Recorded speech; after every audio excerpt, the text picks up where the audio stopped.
Lep pozdrav vsem skupaj v podcastu Gospodarske zbornice Slovenije v rubriki oziroma epizodi Poslovni nasveti.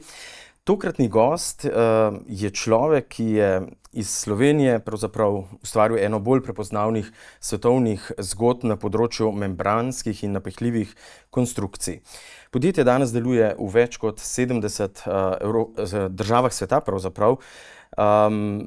Njihove športne dvorane, industrijski objekti, raziskovalni moduli in druge inovativne rešitve pa stojijo pravzaprav vse od Evrope do Bližnjega vzhoda, Azije.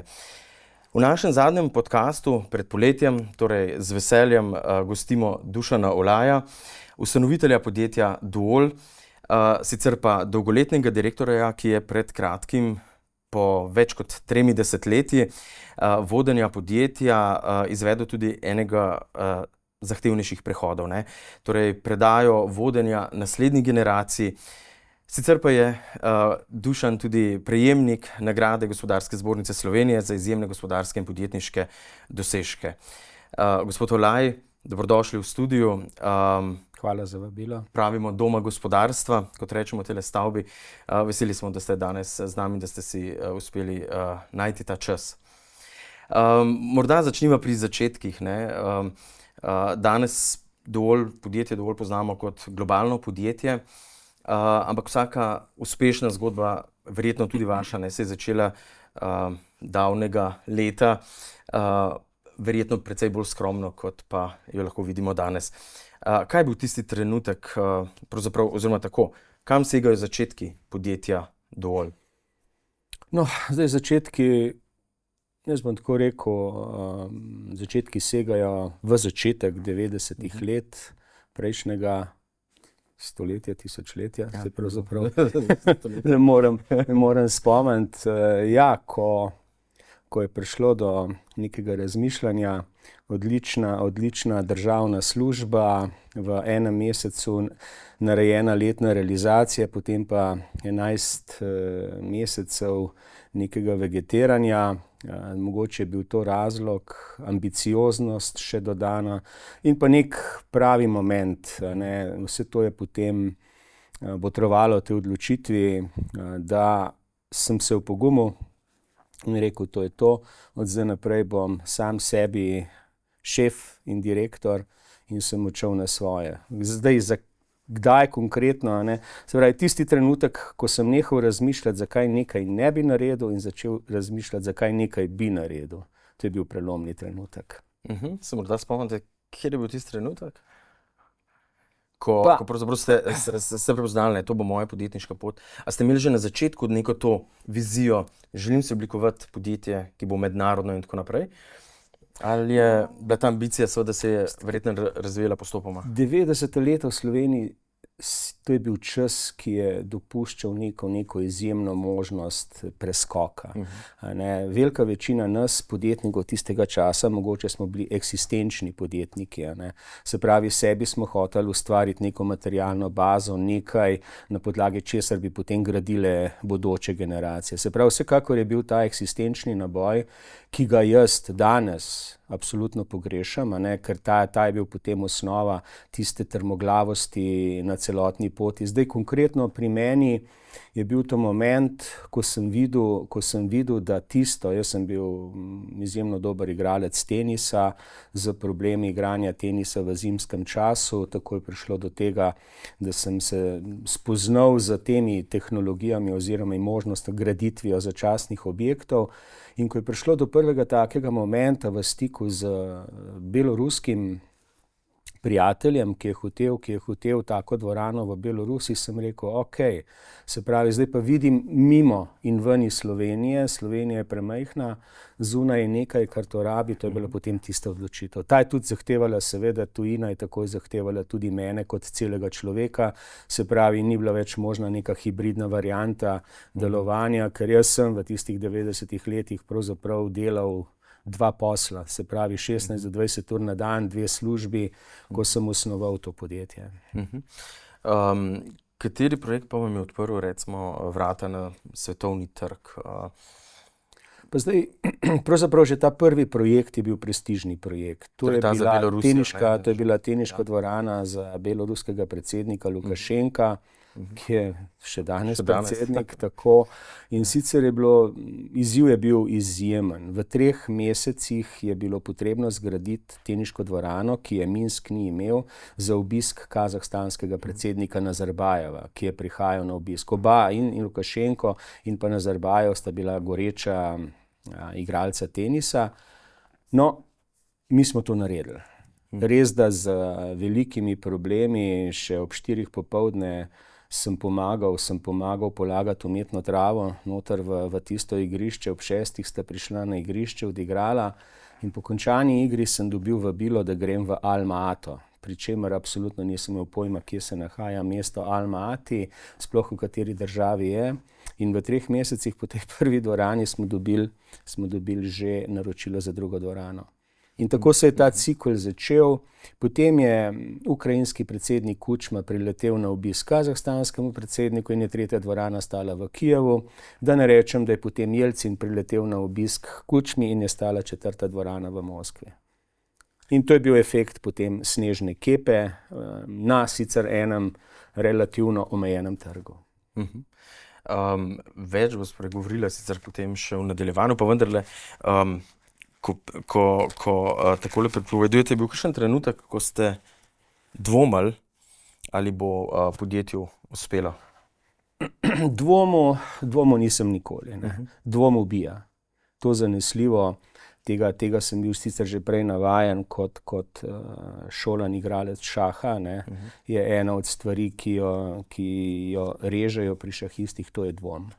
Tako da dvomov nisem, da pa je bilo izjemno težko, da je bilo dostikrat vse skupaj na meji na tistih začetkih, ko ni bilo denarja pravzaprav za nič, ko se je bilo treba sposojati denar od marsikoga, od prijateljev, znancev, še koga drugega, da smo lahko se štukali dneve pa plače.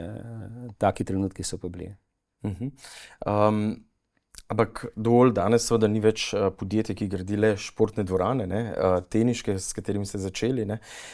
Delujete na številnih področjih, sodelujete z marsikatero institucijo, tudi NASO, Evropsko vesoljsko agencijo.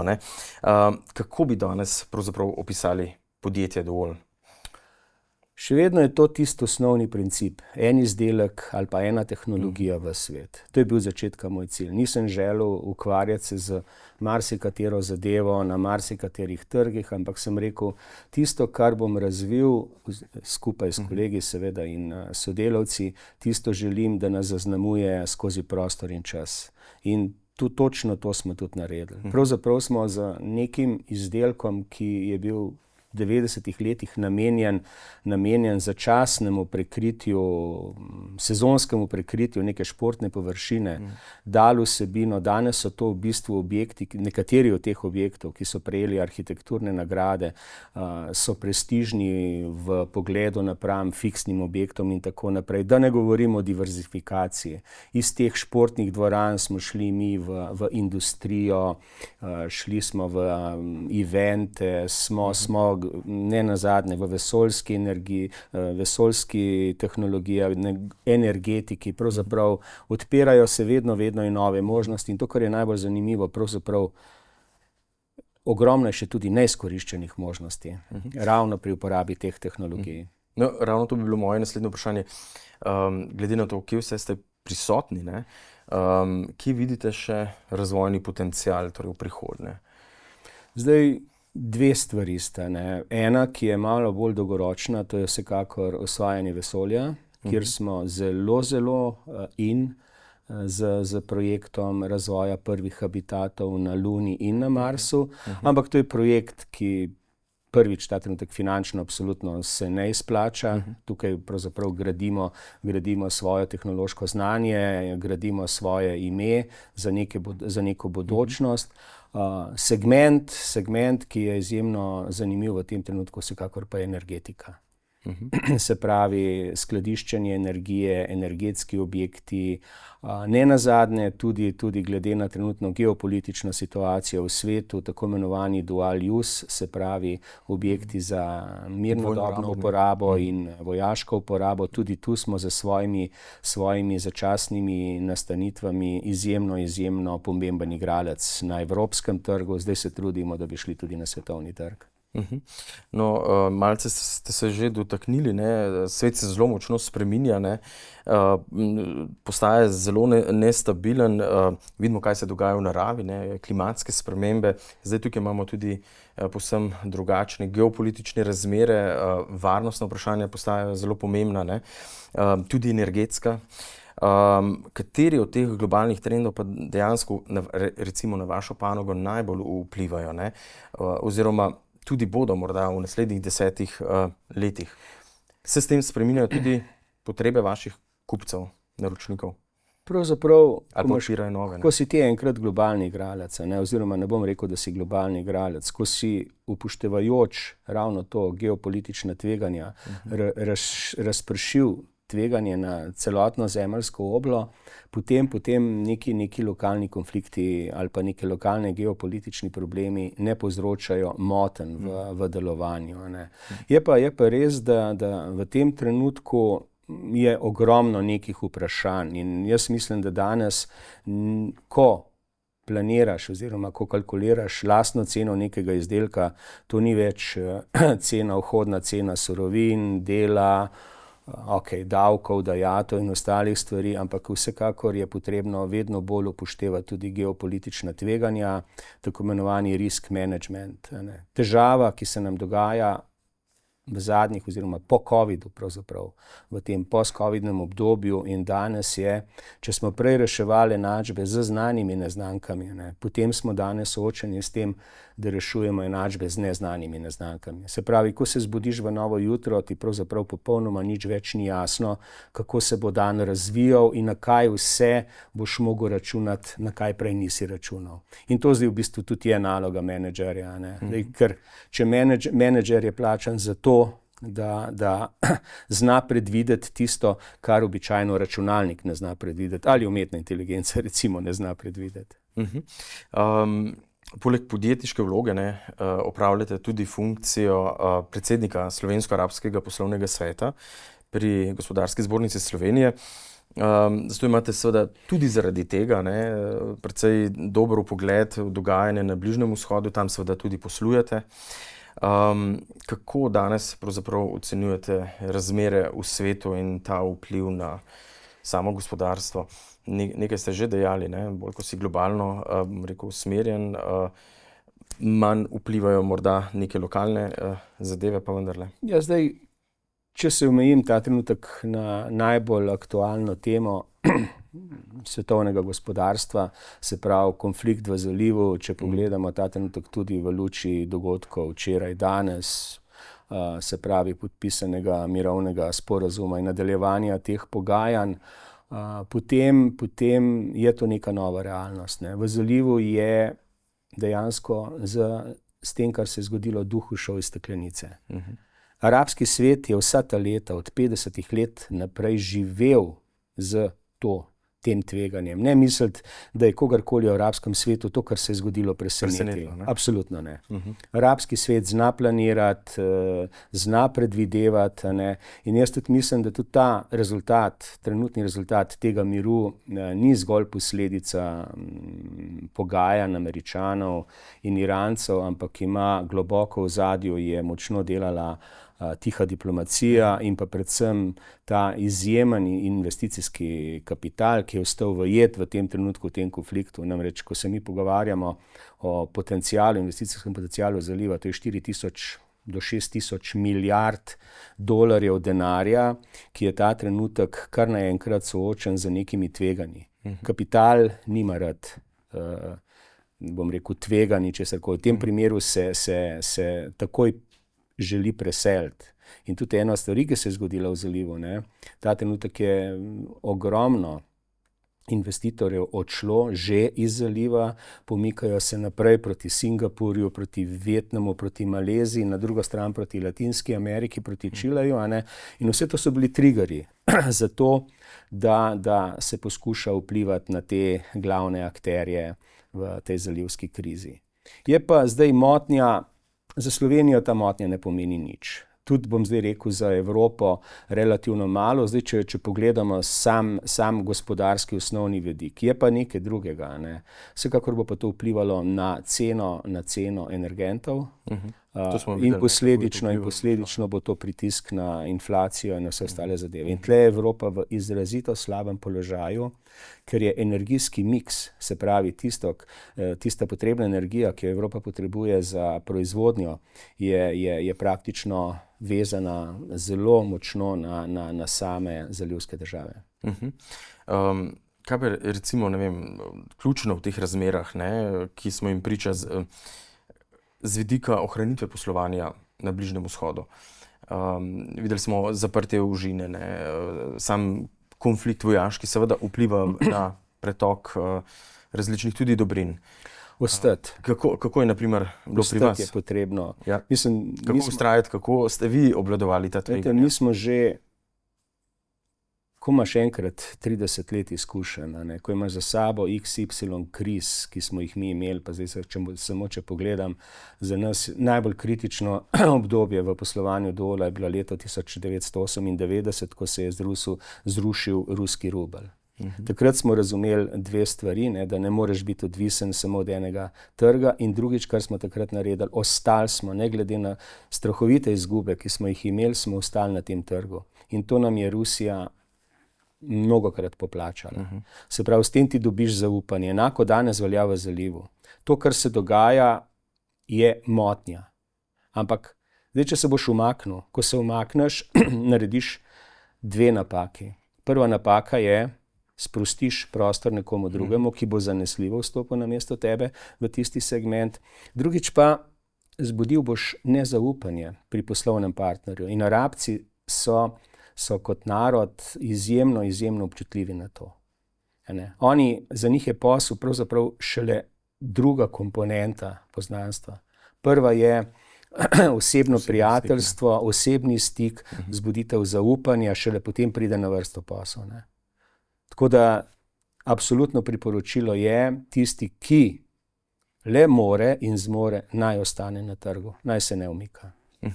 Kako pa gledajo recimo države Bližnjega vzhoda, zdaj Evropo? Evropa se je, če gledamo napram Kitajski in ZDA, pravzaprav je, ne bom rekel upad položaju, vendar definitivno te dve velesili nas tudi gospodarsko močno prekašata. Evropa je bila vzor zalivskim državam, v marsičemu. Vse v končni fazi Evropa je tista, kjer ta arabski svet preživi 4 do 6 mesecev svojega časa.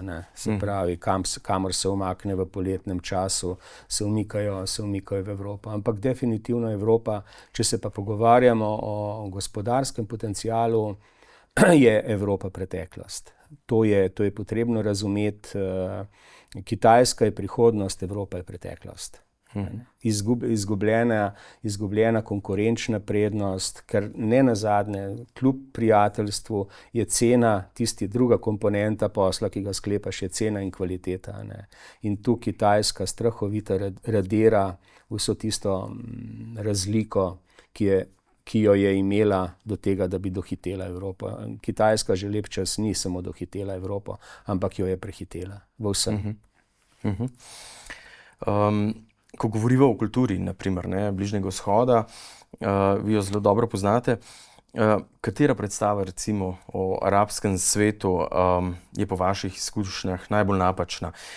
Torej, kaj bi morali, naprimer, slovenski gospodarstveniki, podjetniki, ki želijo vstopiti na ta trg, bolje razumeti o poslovni kulturi tega dela sveta? Prva največja napaka je, da arabski svet mečemo v koš, da je to en narod, ena država. Absolutno ni res. Namreč tu med posameznimi zalivskimi državami, na splošno med državami v arabskem svetu, obstajajo diametralna nasprotja. To niso zdaj samo, to so verska nasprotja, to so politična, geopolitična nasprotja, ekonomska nasprotja. Tako da domača naloga, ki je potrebno narediti, je vsekakor, ko greš v zaliv ali pa v arabski svet, poglej, v katero državo greš in kaj je specifično za tisto državo. To je bilo 30 let nazaj težko. Mi nismo imeli ničesar. Pravzaprav v 90-ih letih 2000 sem jaz uporabljal tako imenovani CIA Factbook, to je bil edini tak, bom rekel, Biblija, kjer si dobil nek zajem podatkov v posamezni državi. Danes to ni več noben problem, da po vsaki državi poizveš karkoli hočeš. To je osnova. Od tu naprej lahko šele potem gradiš karkoli bolj resnega. So morda kakšni do's and don'ts, ki bi jih svetovali, torej kaj je potrebno narediti, kaj pa ne podjetnikom, ki bi želeli vstopiti na trg Bližnjega vzhoda? Ko greš na trg Bližnjega vzhoda, greš nekam, kjer blef nima perspektive. Se pravi, moraš imeti izdelek, moraš imeti zgodbo, moraš imeti ozadje. Zdaj, se pravi, to je tisto prvo vprašanje, kjer je mene malo scary ali pa strah Slovenije. Ne? Se pravi, ti ne moreš nekaj preprodajati. Ne? To je prva stvar. Drugič, to je trg, kjer svoj odnos in pa pozicijo gradiš. Dol je potreboval 8 let za podpis prve pogodbe. 8 dolgih let, da smo podpisali prvo, še 1 leto, da smo podpisali drugo in v 3. letu potem smo jih podpisali 20. Danes praktično vsak teden dobivamo že nove posle. Ne? To je ta razlika. Toliko časa je potrebno za to. Ne? Se pravi, če rešuješ svoje podjetje, če rešuješ finančno situacijo, potem pozabi, da jo boš na tem trgu. Tako, ne. Se pravi, graditi moraš odnos, mogoče še bistveno bolj in na koncu ne pozabite, ne, da imajo Arabci trgovsko žilico v svojih genih. In pravzaprav tisto, kar sem se jaz tam navadil, ko misliš, da si že vse adute ven spucal, da si prišel do najnižje možne cene, ti bo tvoj arabski partner še vedno pri tebi najdel rezervo, zakaj lahko ceno spustiš. To. In pa mogoče ni tako nepomembno, nikoli ne daj arabskemu partnerju vedeti, da si odvisen od njega ali da potrebuješ nujno ali pogodbo karkoli. Dostikrat je ta distanca in pa pripravljenost čakanja lahko odločilna, da boš bistveno bolj uspešen v pogajanjih. Zdaj so malček več govorili seveda o arabskem svetu, o Bližnjem vzhodu. Prej ste dejali, da prihodnost je dejansko na kitajskem trgu.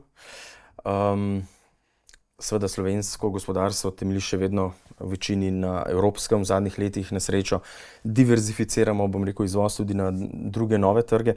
Kako pa vidite recimo Indijo, države Mercosurja, torej Argentinijo, Brazilijo, s katerimi EU povečuje, intenzivira stike tudi na področju trgovine? No, jaz sem kot tako imenovani trade šampion, sem del širše posvetovalne skupine Evropskega komisarja Šefčoviča in ravno 14 dni nazaj smo bili v Bruslu na nekem vrsti briefingu, kjer gospodarstveniki, 70 nas je v tem malo širšem krogu, kjer svetujemo Evropski komisiji neko strategijo, pogajanj, politiko pri podpisovanju teh trgovinskih sporazumov. Zdaj, marsikdo pravzaprav v Evropi se ne zaveda, koliko dela v ozadju naredi Evropska komisija s temi trade agreementi. Ker tebi je samoumevno, ko nekaj prodaš, pa tam ni carine, saj ni carine. Ampak da pride do tega, da imaš ti brezcarinsko stopnjo, pri izvozu je to posledica nekih trgovinskih sporazumov. Evropa ima tle hude težave. Mi smo se tako zaregulirali, bom rekel, da ne glede tej naši veliki želji danes sklepanja teh trgovinskih sporazumov, pravzaprav nasprotne strani ne morejo skoraj nič več uvažati v Evropo. ker smo tako zakomplicirali z nekimi dodatnimi zahtevami vse te naše produkte, ki so na trgih ali storitve ali karkoli, da pravzaprav nobena od teh držav ne izpolnjuje pogojev, da tako stvar dela. In posledično zdaj ravno za temi pogajanji potem prihaja do omilitve teh pogojev oziroma do tega, da je potreben daljši čas, da se te agreementi sklepajo. Ne. Je pa tako, samo po sebi to ne bo nič prineslo. Trade agreement je samo neke vrste osnova, da ti začneš poslovati. Na koncu pa je tisto, kar je najbolj važno, potencial podjetij, produkti ali storitve, ki jih na nek določen trg plasiraš. Ne. In zame največji problem Evrope danes je, da je zanesljivo izgubila svojo konkurenčno prednost v vseh pogledih. Ko so ravno pri konkurenčnosti, vi zelo dobro poznate seveda tudi domače poslovno okolje in domače poslovno okolje je seveda zelo pomembno z vidika tudi nastopanja nekega podjetja na tujih trgih, torej iz kakšne države prihajaš, kako domača država regulira pravzaprav poslovanje podjetij, kako jih obremenjuje. V preteklih mesecih ste se tudi oglasili, kjer ste opozorili na to, da Slovenija potrebuje bolj konkurenčno poslovno okolje. Zdaj ravno v preteklih dneh je bila objavljena zadnja študija švicarskega inštituta, ki meri mednarodno konkurenčnost držav, kjer je Slovenija žal padla na najnižje mesto v vsej svoji zgodovini. Smo na 49. mestu. Kako vi gledate pravzaprav na konkurenčnost Slovenije kot lokacije za rast in razvoj podjetij? Slovenija, tukaj verjetno bojo vsi moji kolegi, podjetniki, gospodarstveniki delili mnenje, Slovenija ni okolje za ustvarjanje konkurenčnosti. Zdaj, zakaj je temu tako? Verjetno je to posledica takšnih ali drugačnih, bom rekel, političnih odločitev ali nerazumevanja politike in gospodarstva. Tukaj še posebej moram poudariti zadnjih 5 let izrazite polarizacije, ustvarjanja nekega konfliktnega razmerja med gospodarstveniki in podjetniki na eni strani in na drugi strani med prebivalstvom. To vsekakor ni tisto, kar je v redu. Pravzaprav tukaj rešitev je zelo enostavna. Samo vse, kar moraš narediti, je, da pogledaš okoliške države, ki jih imaš, pogledaš njihove poslovne modele države, s katerimi zagotavlja konkurenčnost, pa se prilagodiš temu. Sej nič drugega ni potrebno. Če pogledava, naprimer, kakšno od teh držav, katere so tiste, bi rekel, stvari, ki jih dela drugače, kot jih delamo pri nas? Katere so tiste področja, na katere bi upozorili? Prvič, kar je preveliko administriranje.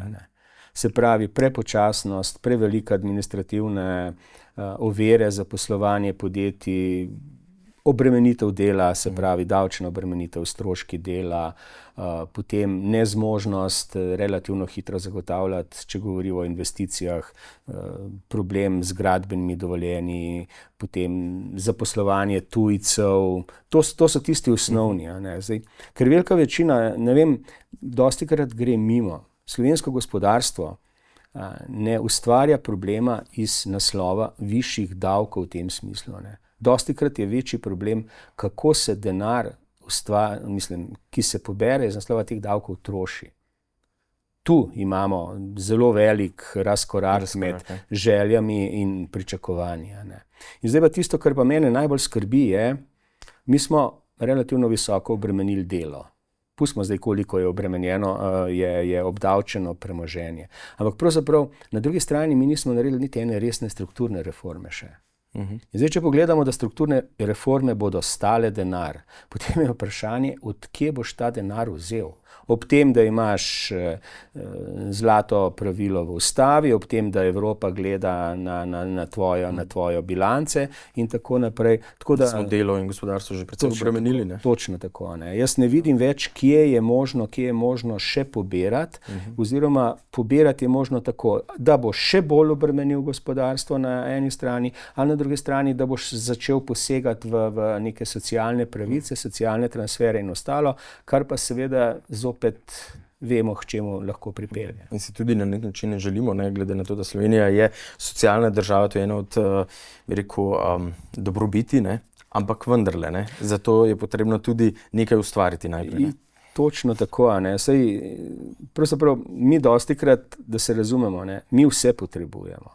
Vse tisto, o čemer govorijo danes nevladniki, vse, čemer sanja kultura, vse to potrebujemo. Ampak zameša smo vrstni red, potez, kako do tega pridati. Ne. In tu se jaz vrnem vedno na dansko gospodarsko zbornico, ko vstopiš v njihovo avlo, ne, je v marmor vklesano. Tu smo zato, da pomagamo danskemu gospodarstvu. Vsak dan, vsak teden, vsak mesec, vse skozi. Zakaj? Ker samo, če bo naše gospodarstvo uspešno, bomo mi prosperirali kot družba. Pika. Mislim, da na to ni potrebno popolnoma kaj več dodati. Res je.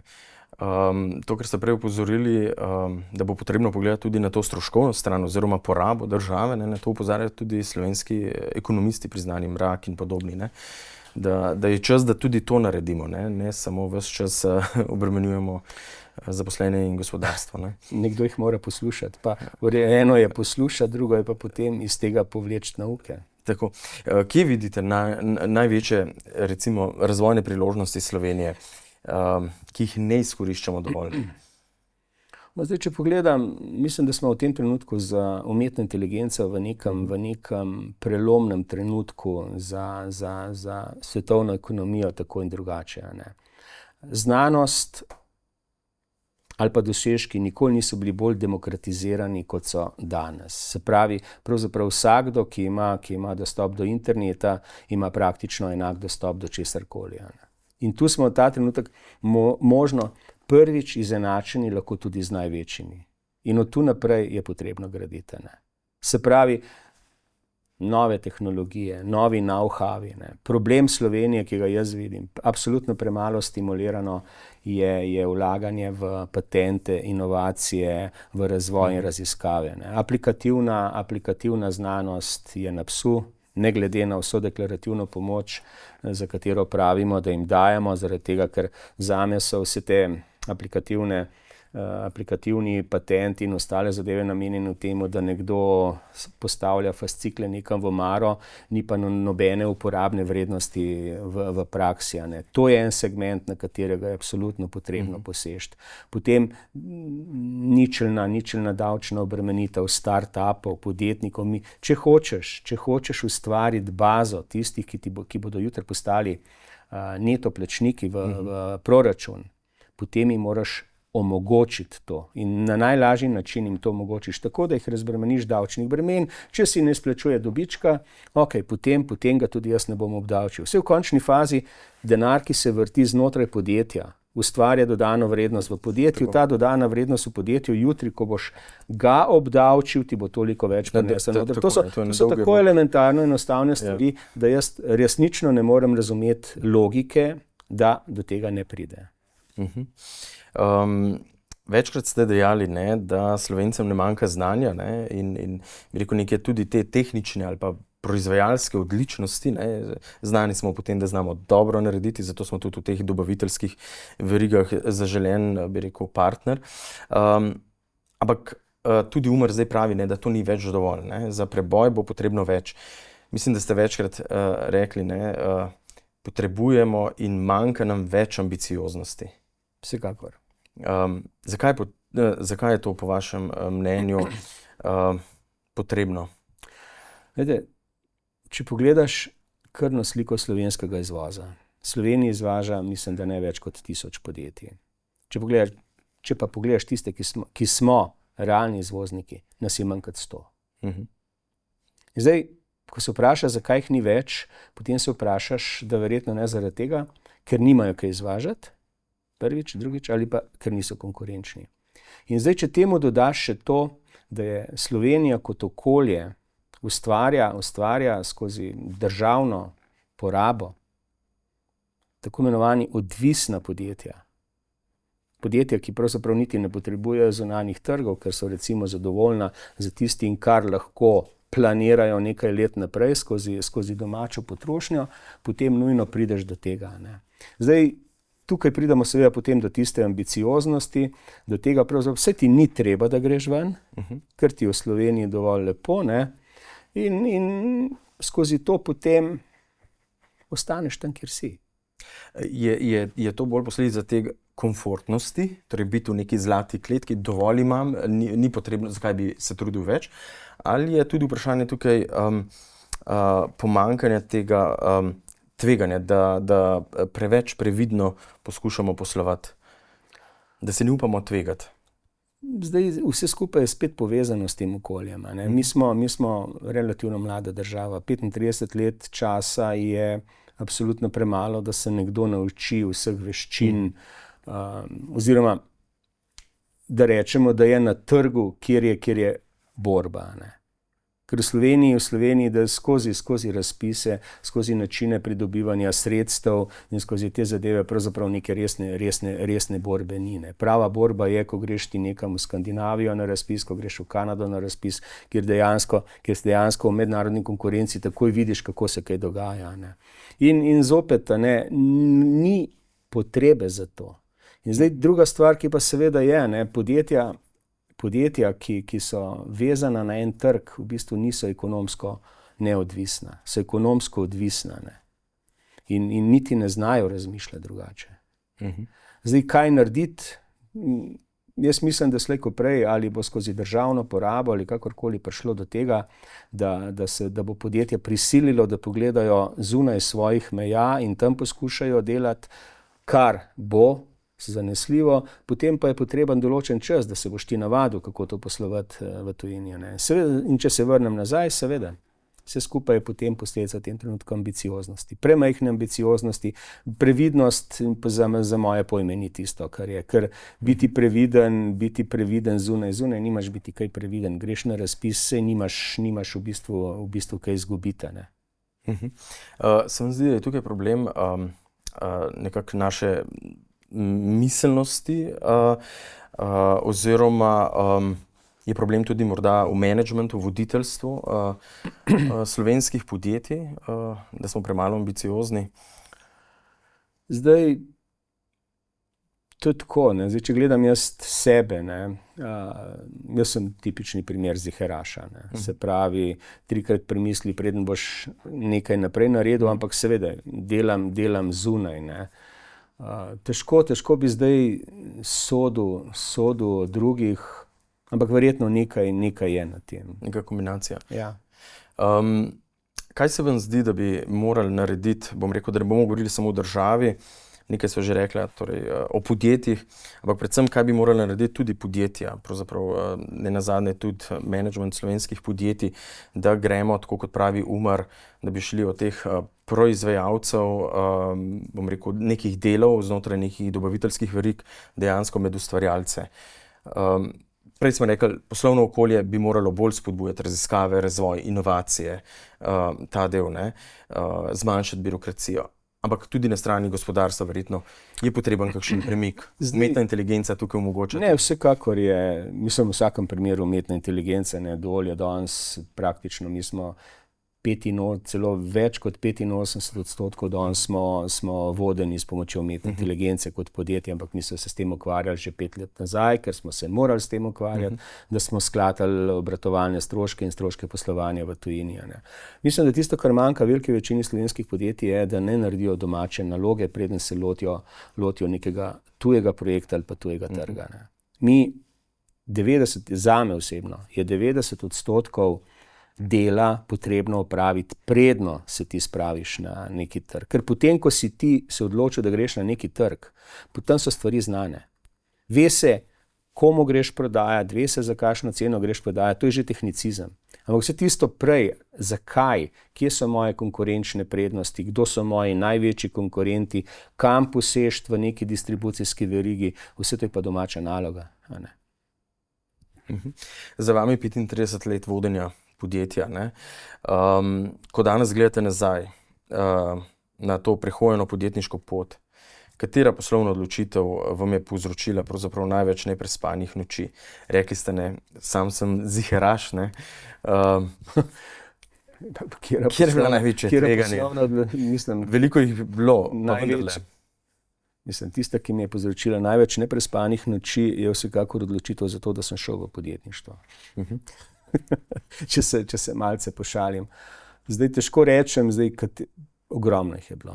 Se pravi, jaz tisti veliko napak sem naredil, ampak to, da sem danes tle, pomeni, da sem več kot napak naredil dobrih stvari oziroma pozitivnih stvari za razliko od negativnih. Nekih velikih lahko bi nekajkrat v svoji karieri mogoče naredil bistveno večji kvalitetni preskok naprej, ne?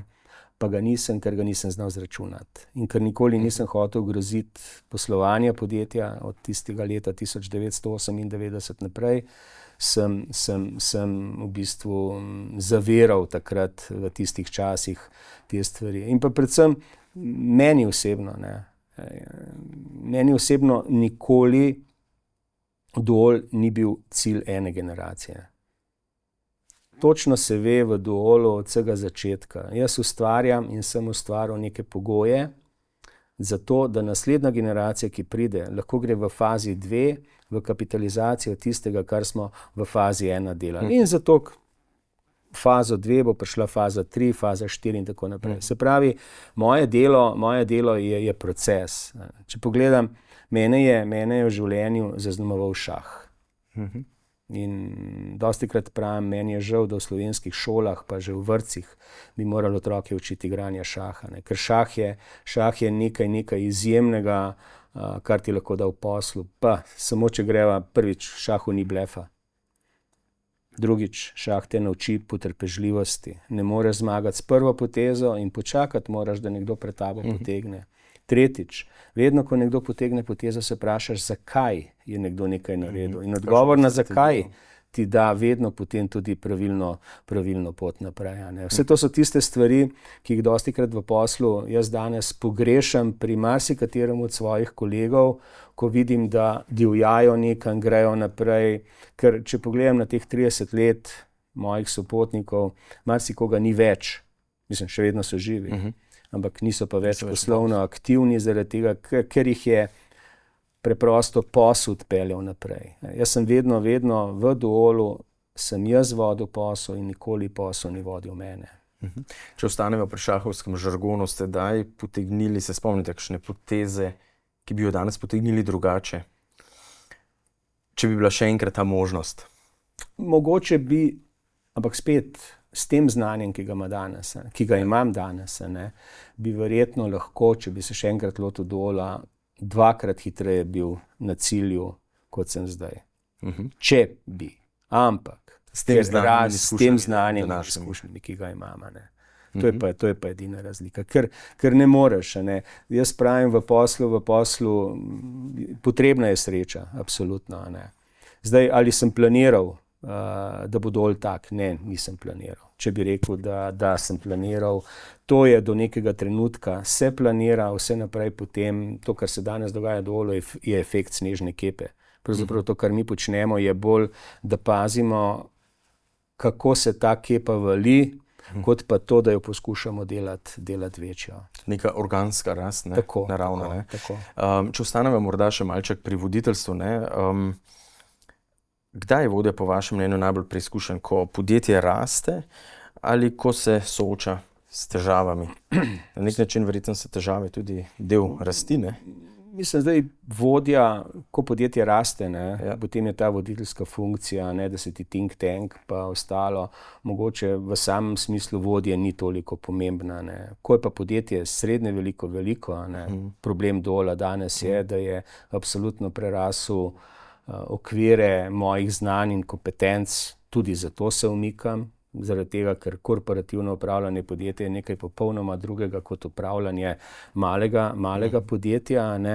In pa jaz se vedno nasmehnem, kdo je dober vodja. Test voditeljstva je razmeroma enostaven. Vsakdo si ga lahko privošči. Vse, kar moraš narediti, je, da se obrneš okoli sebe in pogleda za sabo. Če vidiš koga za sabo, potem si voditelj, če ni nikogar, potem imaš probleme. In katere so recimo kompetence dobrega vodje? v današnjem svetu, ki je verjetno drugačen, kot je bil pred 30 leti, ko ste začeli voditi sodelavce? Vsekakor je to moralna avtoriteta, znanje, mirnost, predvidljivost, spoštovanje. Zdaj vrstni red ni nujno, da je tak, kot sem ga naštel. To je zbir vseh teh stvari. Ker zdaj, da se razumemo, sodelavci ne sledijo viziji podjetja. Sodelavci sledijo vodji, človeku. Človek in človeški odnosi so tisti, ki definirajo, ne pa nekaj, kar je napisano na papirju.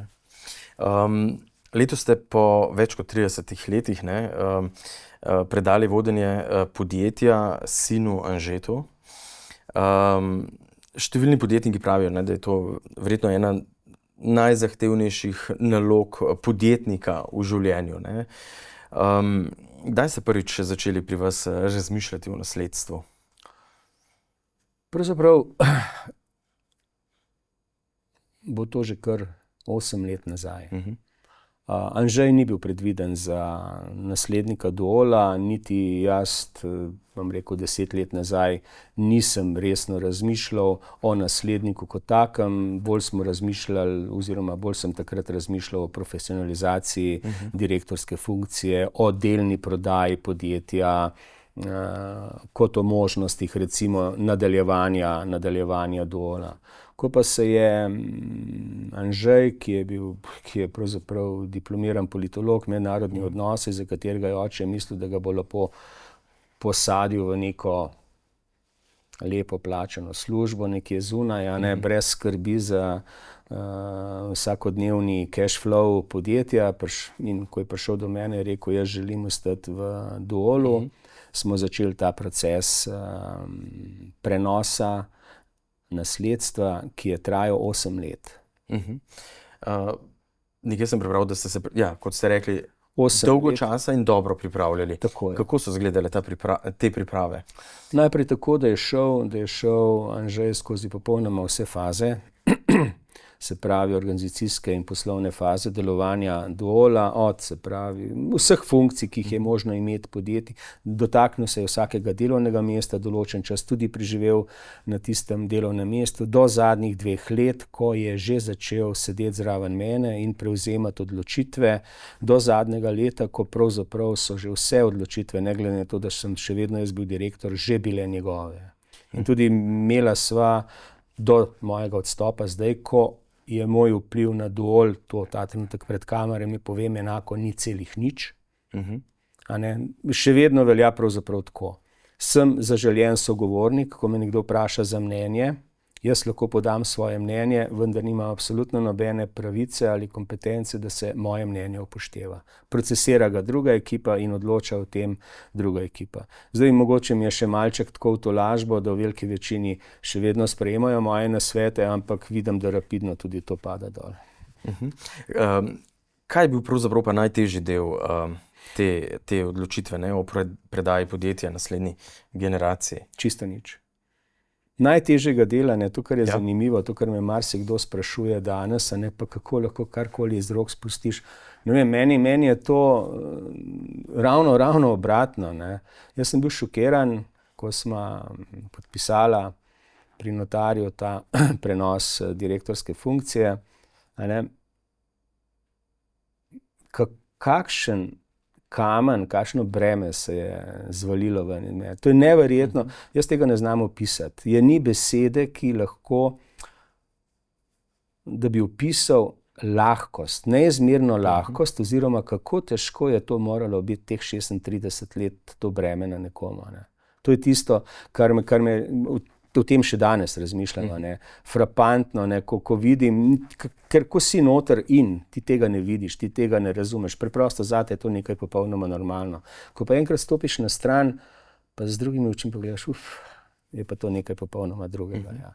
Je to tudi morda zato, ker ste se dobro pripravili, sistematično, sin je pravzaprav šel čez vse operativne faze in tudi z vami delal kar nekaj časa, tako da vas je opazoval pri dnevnem delu in nekako ste prenesli rekel, dobre prakse tudi nanj, torej je bilo toliko lažje verjetno izstopiti iz tega mesta in ste vedeli, komu predajate. Ja, ampak spet, če se vrnem, ne, jaz gledam nekatere svoje kolege mojih let, malček starejše, ne, katerih sinovi rastejo. Ne. In kot se starajo oni, se starajo njihovi sinovi, nasledniki. Ne. In zdaj, ti nekje... Ali pa hčere, ne, tudi. Pardon, tako, je vseeno. Ja. Velika sreča, ki jo imam jaz napram drugim, je, meni ni potrebno pisati družinske ustave, ker imam ne samo, ker imam enega naslednika, bom rekel, a ne, za razliko od drugih, ki jih imajo več in imajo mogoče probleme s tem, kako deliti. Ampak zame še enkrat, jaz pravzaprav ne razumem drugih, zakaj tega ne naredijo prej. Ne. Ker če pogledam sebe, recimo... Kdaj ste vedeli, da je pravi trenutek za umik oziroma predajo, da ne bo rekla, da gre za umik, ne? Tisti trenutek, ko sem ocenil, da me dol popolnoma v nobenem trenutku ne potrebuje več. Se pravi, zaupanje. To je bila stvar zaupanja. Ko sem ustvaril v sebi to zaupanje, sem videl, ne samo, da so enako dobri, kakor bi bili z mano, ampak so celo boljši od mene, potem jaz nisem več potreben. To je bil eden od največjih problemov zadnjih 5 let, recimo teh 8 let prenosa, je bila ta deinstitucionalizacija mojega imena. Ne. Ker dol, to je Dušan Olaj. Konec. Ne more biti drugače.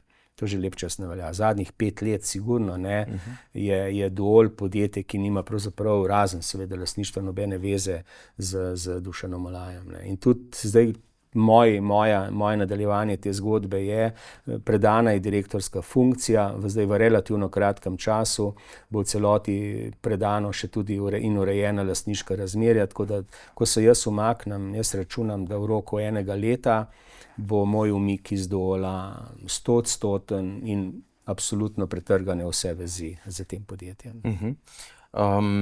V Sloveniji imamo veliko družinskih podjetij, ne, ki se soočajo tudi s problemom nasledstev in tudi kako predati. Ne. Sami ste omenili, ne, teže še morda takrat, ko imaš več sinov ali hčera, ne, da ustrezno porazdeliš funkcije ali pa razmerja med njimi.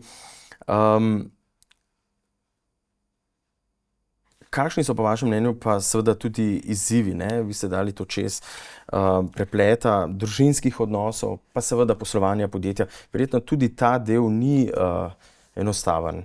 Kako ste pri vas to, upravljali, da ste še vseeno ohranjali dobre družinske odnose in podjetje seveda potrebuje neko drugo dinamiko?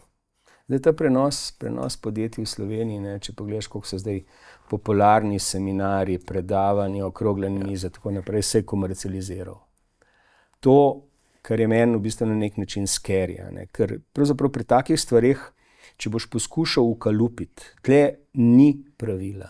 Prvo pravilo je pri prenosu na nasledstvo, da ni pravila, kako boš to delal. Pusva zdaj, kako to urediti administrativno in ostale zadeve. Vse ostalo je pa preprosto prepustiti moraš toku dogodkov. Ne.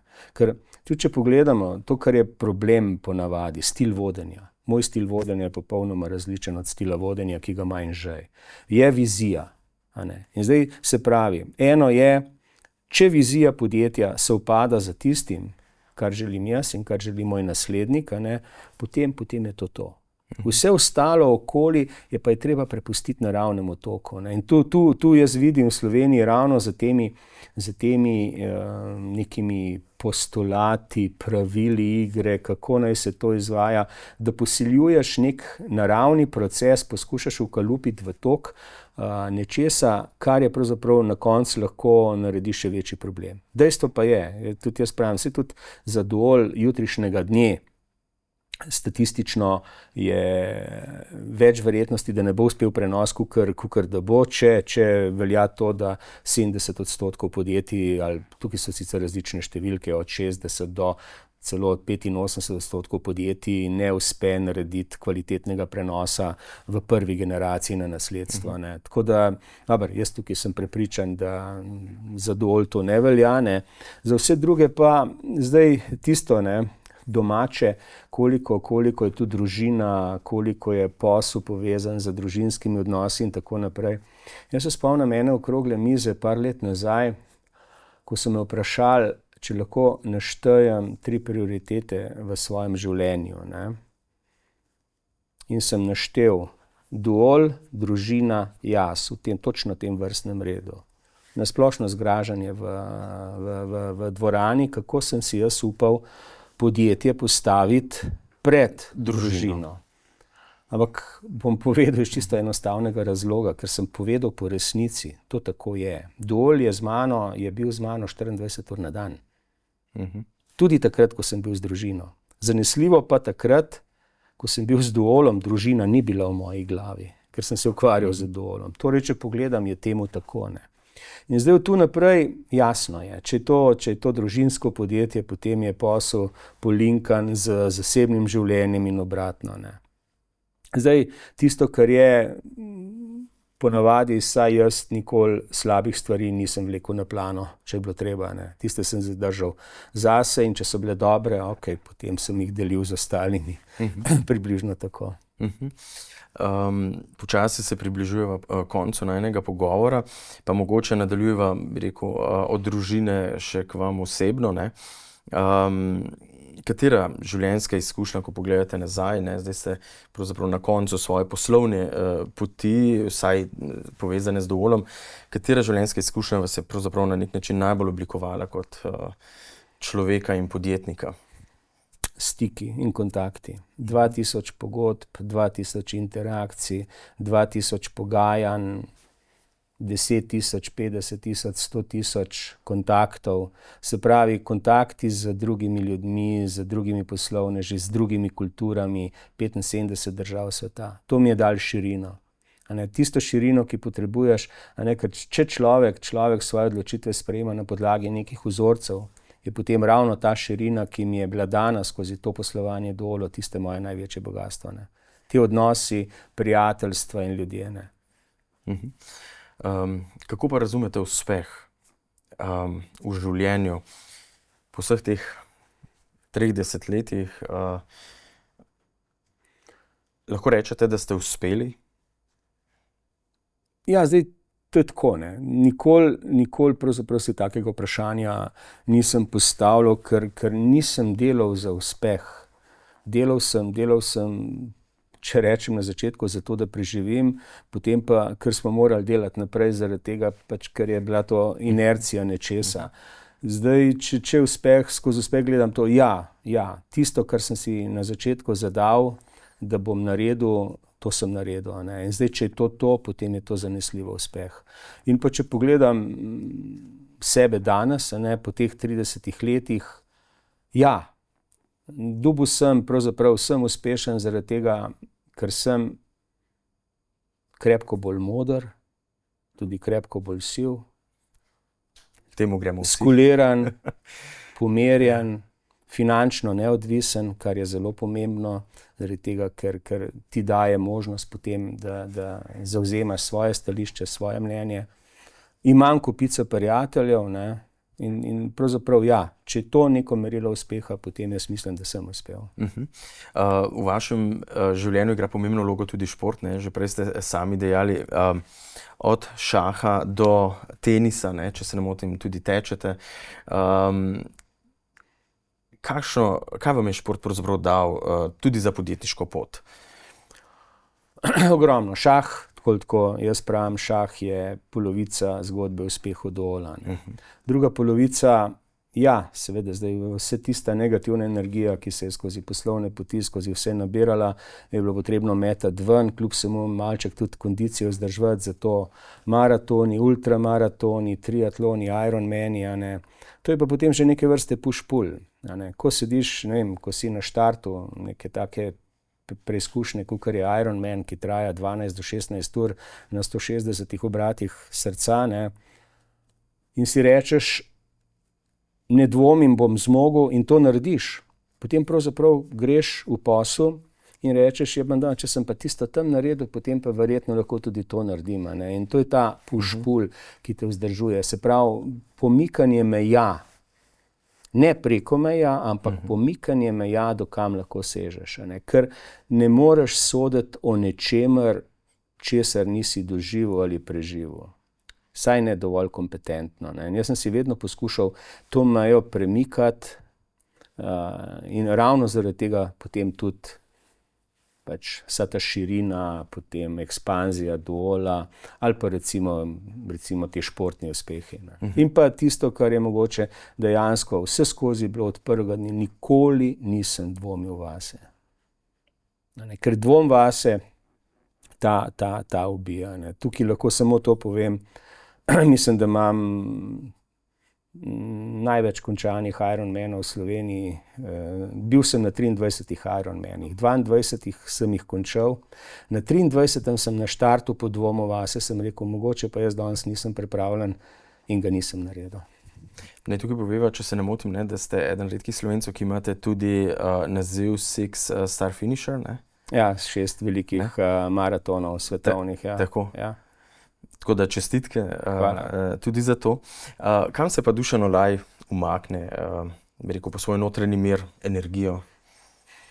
Na obalo plavati, s kolesom iz Ljubljane na morje, iz morja nazaj v Ljubljano, če je treba, tek. Tudi pravzaprav dostikrat se smejem sam sebi, jaz ne znam teči 3-4 kilometre, rabim vsaj 3 ure, 2 do 3 ure časa, da tečem tistih 15 do 20.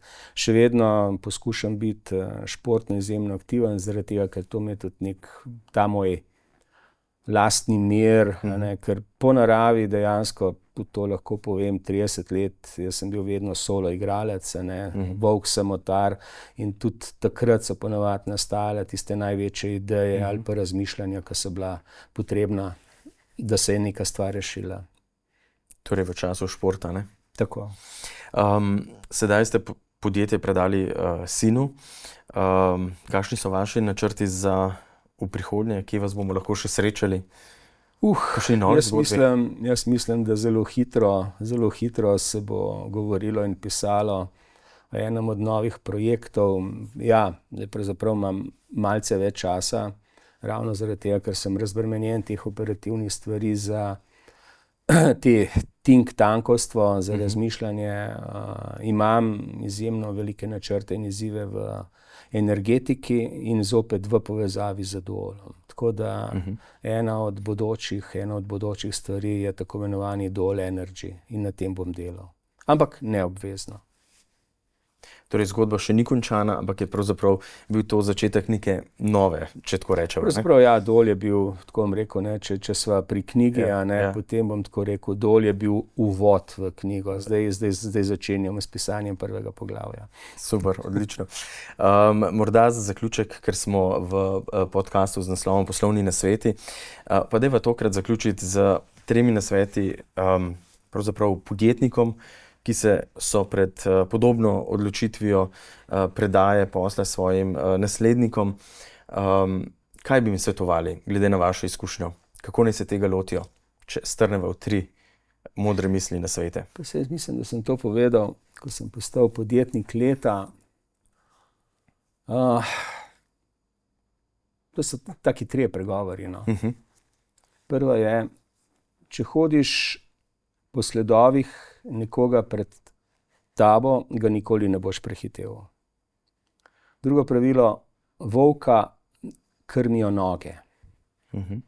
In tretja je A4 list in 3 minute. To je pravilo, ko boste jutri pičali ali pa imeli možnost nekomu nekaj prodati, si zapomnite. Vse tisto, kar veste o svojem produktu, v sebi, tisto, kar želite prodati, vse to morate spraviti na A4 list papirja. In 3 minute časa vam je na voljo enkrat in nikoli več v življenju. Samo od vas je odvisno, jih boste takrat izkoristili ali pa ne. Pa zaupati sam vase. Mislim, to so že 4. Nikoli dvomiti, tako kot je bilo v vašem primeru. Tako. Gospod Dušan Olaj, hvala lepa za obisk v našem studiu, za to, da ste delili delček svoje življenjske in seveda tudi podjetniške poti z nami. In seveda vam želim tudi v prihodnje vse dobro, tako osebno kot seveda tudi pri pisanju novega poglavja knjige duola, kot so prej rekla, se veselimo branja tega novega poglavja. Hvala za vabilo. Srečno. Hvala.